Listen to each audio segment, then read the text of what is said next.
مدینہ کیسے بنا اور اس کی پہل کہاں سے ہوئی؟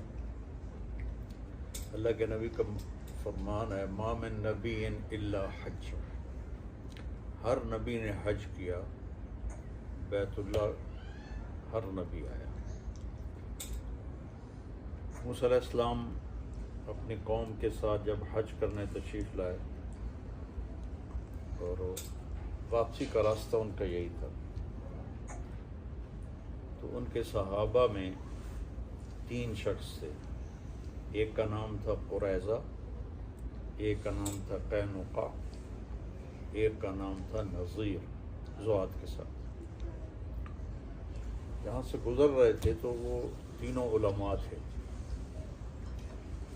وہ آپس میں کہنے لگے لگتا ہے یہ وہ جگہ ہے جہاں آخری نبی آئیں گے، تو کیوں نہ ہم یہاں رہ جائیں۔ یہ جگہ کچھ بھی نہیں تھی، ایک وادی تھی بس، تو ہماری نسلیں یہاں رہیں گی، جب آخری نبی آئیں گے تو ان پر ایمان لے آئیں گے۔ تو انہوں نے موسیٰ علیہ السلام سے اجازت چاہی کہ ہم یہاں رہ جائیں، تو انہوں نے اجازت دے دی کہ ٹھیک ہے رہ جاؤ۔ جب یہ والسماء ذات البروج میں جو واقعہ ہے کہ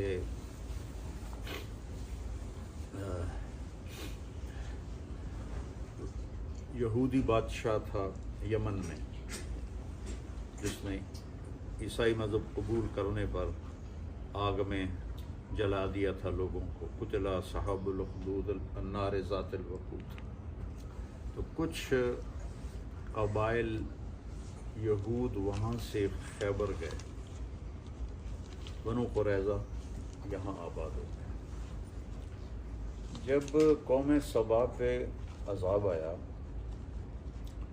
تو اس کے 13 نبی ان کے پاس آئے ان کو سمجھانے کے لیے، وہ نہیں مانے۔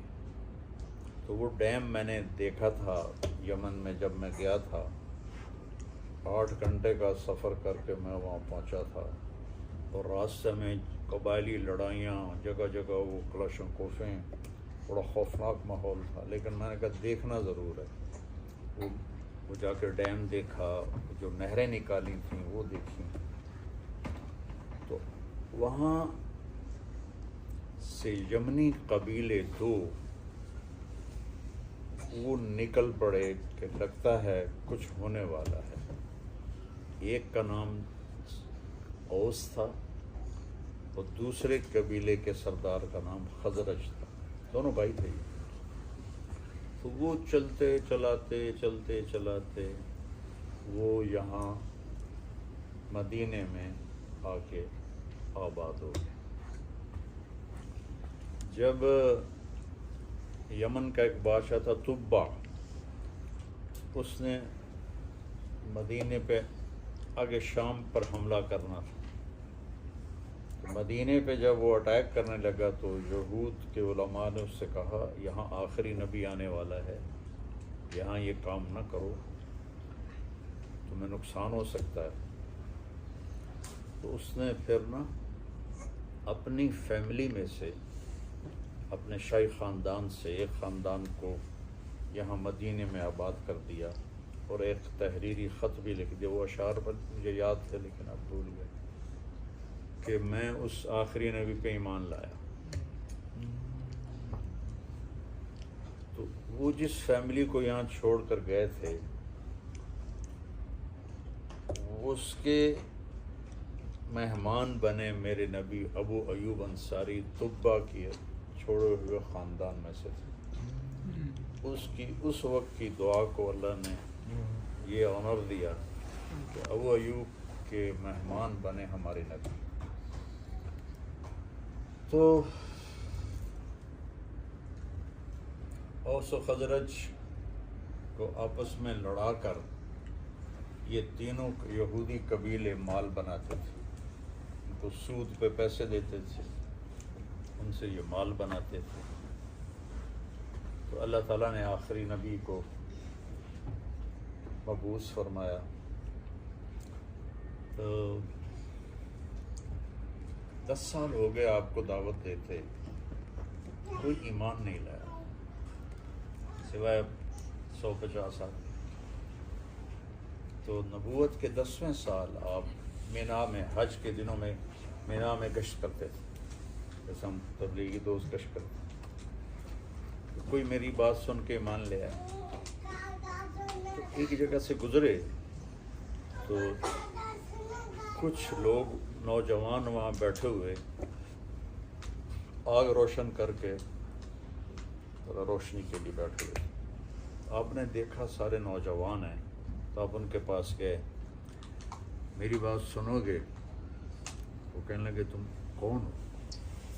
کہا میں اللہ کا نبی ہوں۔ تو وہ ایک دوسرے کو دیکھنے لگے، وہ کہنے لگے یار وہ یہودی باتیں کرتے ہیں کہ ایک نبی آنے والا ہے، کہیں یہ وہ نہ ہو؟ تو آؤ اس کی سنیں۔ تو وہ تھے ابو الحسن بن تیہان، عبداللہ بن رواحہ، سعد بن الربیع، اسعد بن زرارہ، نعمان بن حارثہ، یہ وہ وہاں بیٹھے ہوئے تھے۔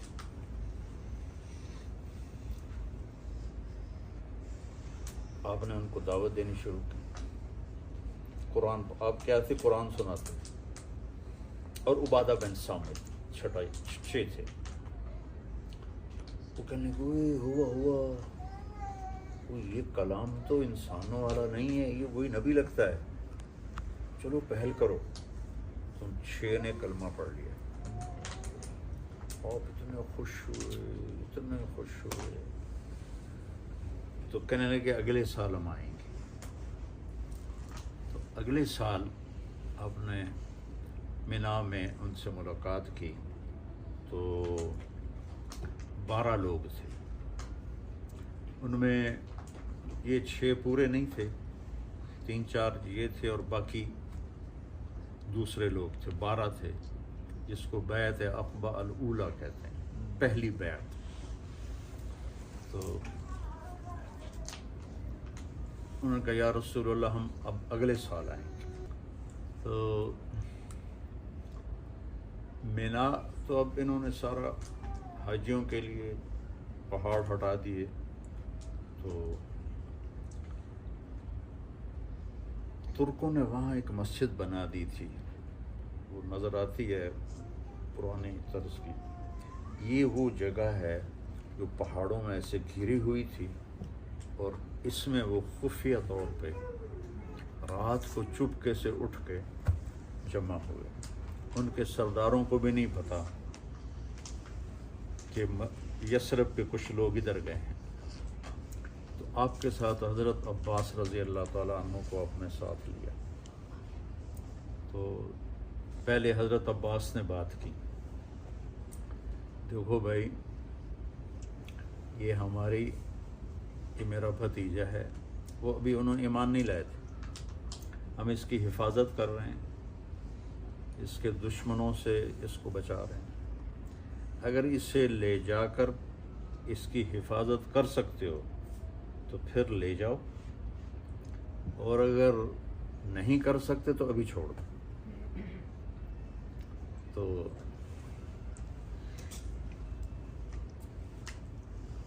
اسد بن زرارہ رضی اللہ تعالیٰ عنہ کہنے لگے یا رسول اللہ، وہ جو پہلی بیعت میں شریک، اجازت ہے میں جواب دوں؟ اور آپ کے چچا کی اس میں کوئی توہین بھی نہیں ہوگی؟ انہوں نے کہا کہو۔ تو وہ کہنے لگے عباس چوڑیاں ہم نے بھی کوئی نہیں پہنی ہوئی، نحن ابناء الحرب کابرا عن کابر، ہم نسل در نسل جنگجو لوگ ہیں۔ وہ آپس میں جو لڑ رہے تھے 300 سال سے، ہم نسل در نسل جنگجو لوگ ہیں، اور ہم کبھی پیٹھ پھیرنے والے نہیں ہیں۔ اور تم جانتے ہو کہ جسے قوم ٹھکرا دے اسے ہم قبول کر کے اپنا سردار بنائیں، یہ عرب کی ثقافت میں کتنی مشکل چیز ہے۔ تو اگر ہم نے اتنا بڑا فیصلہ کر لیا ہے تو آگے بھی ہم حفاظت کر کے دکھائیں گے۔ تو کہنے لگے یا رسول اللہ کیا شرائط ہیں آپ نے فرمایا تطیعون فی المنشط والمکرہ، ہر حال میں میری اطاعت کرو گے، جی چاہے یا نہ چاہے، خوشی کے ساتھ یا ناگواری کے ساتھ میری مانو گے، تنفقون علی فی العسر والیسر، تنگی میں اور خوشحالی میں میرے اوپر خرچ کرو گے، تمنعوننی کما تمنعون ابناءکم و اولادکم، میری حفاظت کرو گے جیسے اپنی اولاد کی حفاظت کرتے ہو، تأمرون بالمعروف و تنہون عن المنکر و تجاہدون فی سبیل اللہ، امر بالمعروف کرو گے، نیکی پھیلاؤ گے، برائی مٹاؤ گے، جہاد کرو گے، ولا تخافون فی اللہ لومۃ لائم، اور اللہ کے معاملے میں کسی کی لان تان کی پرواہ نہیں کرو گے، 5 شرط۔ تو انہوں نے کہا یہ ہم تیار ہیں۔ اسد بن زرارہ نے کہا یا رسول اللہ ہاتھ بڑھائیں، بیعت ایسے ہوتی تھی۔ تو ایک صحابی ہیں ان میں سے، مدینے والوں میں سے، ان کا نام بھی عباس ہے، لیکن عباس بن مرداس، یہ عباس بن عبد المطلب تھے، وہ عباس بن مرداس۔ ٹھہرو، پہلے سوچ لو کہ اگر ہاتھوں میں ہاتھ دے رہے ہو اس بندے کے تو تم پر پورا عرب حملہ کرے گا، اور تمہاری عورتیں بیوہ ہوں گی، تمہارے بچے یتیم ہوں گے، تمہارے مال لوٹے جائیں گے اور تمہارے اوپر قبضے کیے جائیں گے۔ اگر برداشت کر سکتے ہو بسم اللہ کرو، اگر نہیں کر سکتے ہو یہ سب ہونے والا ہے تو پھر ابھی چھوڑ دو۔ تو ابو الحسن بن تیہان نے پوچھا یا رسول اللہ، یہ جیسے عباس کہہ رہا ہے ہمارا بھائی، یہ سب کچھ ہمارے ساتھ اگر ہو جائے تو ہمیں ملے گا کیا؟ تو آپ نے فرمایا تمہیں جنت ملے گی۔ اب پھر تو کوئی سوچنے کی بات ہی نہیں۔ تو اسد بن زرارہ، ابو الحسن بن تیہان، دونوں میں ہوئی دوڑ کہ کون پہلے ہاتھ دیتا ہے۔ تو زیادہ یہ کہتے ہیں کہ ابو الحسن بن تیہان کا ہاتھ پہلے پڑ گیا، اسد بن زرارہ تھوڑا سا پیچھے رہ گیا، تو انہوں نے بیعت کی، پھر سب نے بیعت کی۔ حضرت ام منی اور ام عمارہ بھی آگے بڑھیں، کہا نہیں میں عورتوں کو ایسے ہاتھ میں ہاتھ نہیں دیتا، تمہاری ویسے ہی بیعت ہوگی۔